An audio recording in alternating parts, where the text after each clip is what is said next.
What's up, folks? Commander Soul here, and welcome to the very first developer diary for the mod Conflicts of Eriador, which I am working on with Reaper, Matt, Pandora, and Bill Baraka.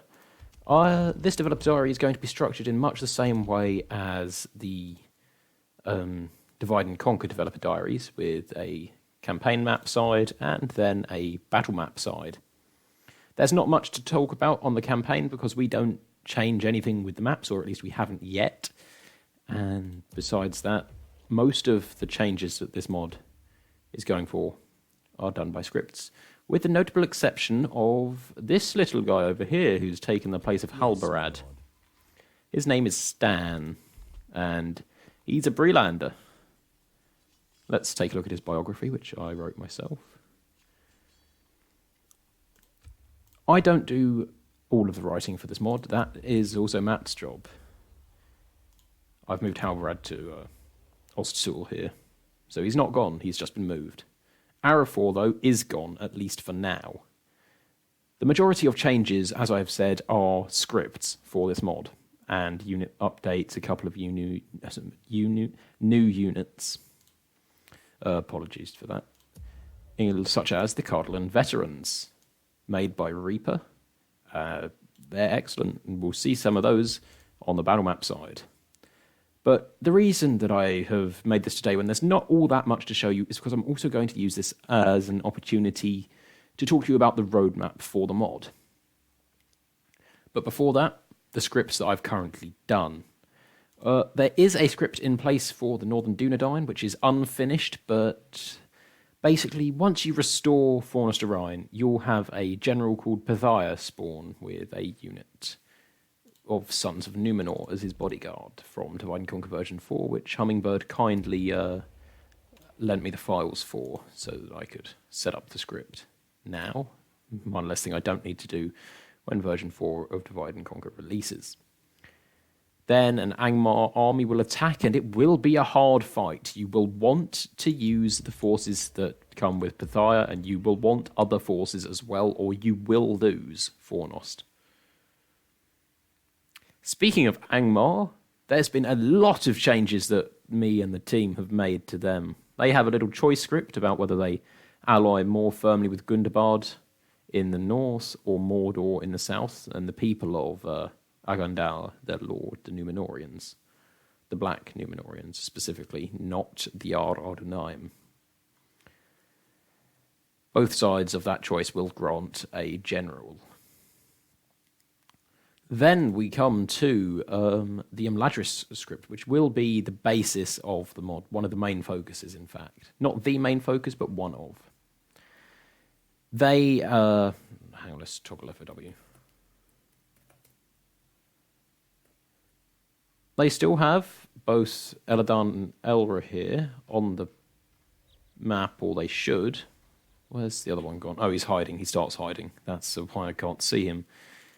And then just, at the moment, the script's pretty basic. It's just play through, take some towns, and you get some generals and other rewards. But that will change with version 4. It will change significantly with version 4.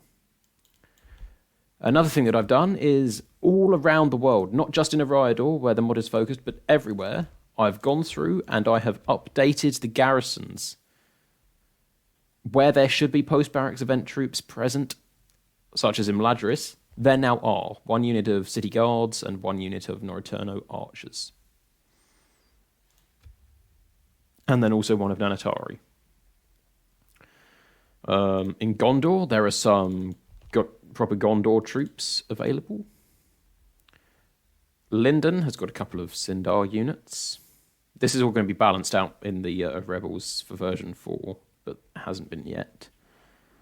You have, I think, a couple of units extra in the Ered. Angmar has been given some more units because we've changed up their roster a bit. To Angmar, we've currently added 1 unit, the Thrall Masters, and a custom bodyguard for Agandal, who are named the Guardians of Barad Heleg, the Ice Tower, which you can see here in the map for Angmar itself, for Khan Durm. We've increased the garrison of Litash, not Shedun, and we've changed up the Rudaran forces as well. And now I think it's time to take a look at the roadmap, what we're going to do.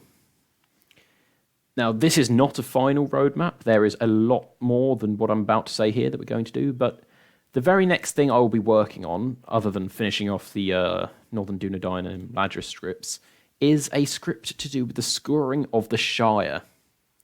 When Isengard is defeated, Saruman is going to spawn in the Shire, probably between Deep Hollow and Sackville, and he will attack one of those towns. Probably Sackville, actually, now that I think about it. He will have with him a decent force, not of Isengard Uruks, but a few half-orcs and some Dunlendings. Now, after 4 to 10 turns, Bree will have a general spawn down by this fort here. Probably Merry or Pippin, as they come back to fight Saruman at the end of the books. They will have a very small force with them, so you can't count on whatever the force that spawns with the general to take out Saruman. But it will be a much-needed assistance. And it's mostly just a story event to bring some spice to what will probably be a fairly easy Breland campaign at that point. If Isengard's been defeated, it's relatively likely that Dunland isn't going to be much of a trouble, and Enerdwythe also may not be.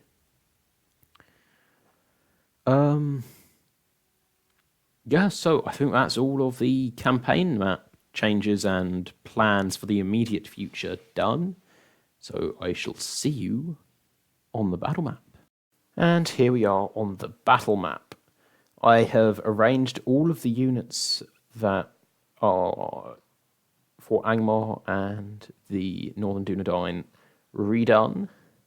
Most of these are by Reaper with a little help from Bill Baraka on some of them. And let's start with the with the Wargs of Angmar, the regular Warg Raiders.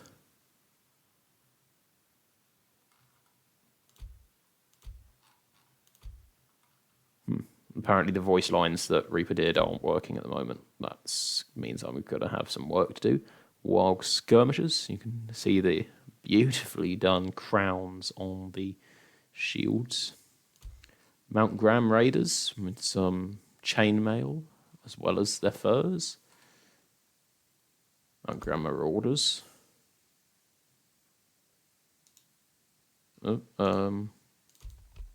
Yes, they do have shields. A shield stat, I was just checking that because I wasn't sure.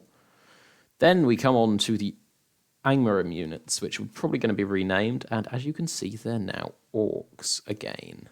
Not all of Angmar's roster is orcs, only the Angmarim and conscripts, which are now more common and less powerful. You've got the conscripts, which are just spears and little glaives. Not very good with their weapons, but they do what they can. And the Angmarim archers, which are both less accurate and have less missile damage. But they're not terrible. They're pretty good for orc archers. And a unit that's going to be vital with the lowered morale that all three of the previous ones had, the Thrall Masters.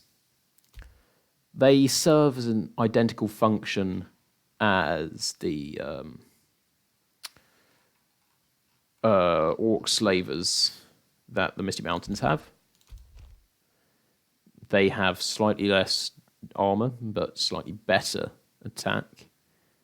And we have yet to put a description in for the majority of these new units.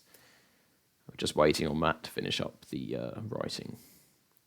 The Witch Knights have been redone by Reaper in a beautiful display of skill there. Lovely, lovely new units. It's just excellent.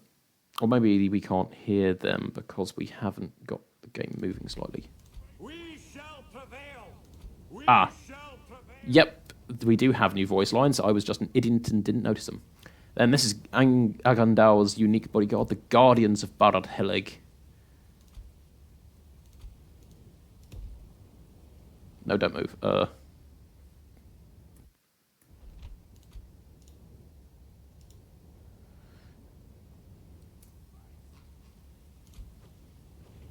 Okay, that voice line is not working at the current time, but that's fine.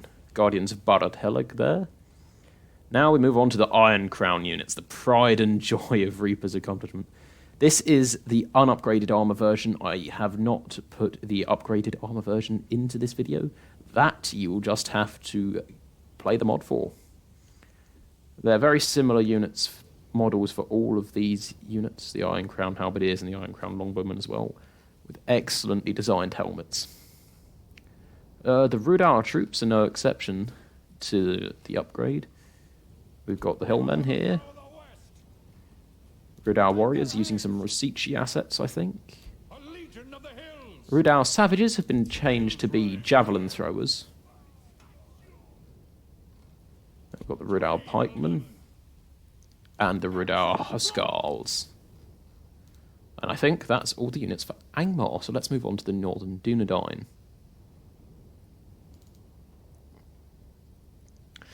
This formation is going to be a bit more messy because they are just what's been called in as AI reinforcements.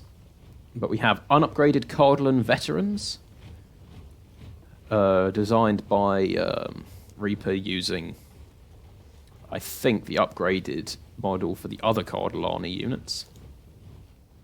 And then the upgraded Cardlan veterans, now sporting a chest plate and van braces, I think, as well as that beautiful shield. Excellent job by Reaper on that. And over here we've got slightly upgraded local archers and are these? Yeah, they are. These are the upgraded versions. Only slightly changed. Reaper's done the helmets a little bit of a rework, so that they're not just metal caps. They actually look like helmets. The same for the Sworn Armsmen. They've now got pauldrons.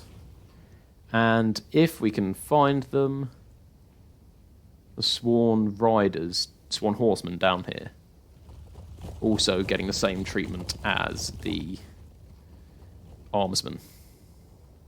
And I think that just about brings us to the end of this developer diary. It's a short one because it is the first one, but I hope you're all looking forward to the mod, and I'll see you for the next one. Commander Soul, over and out.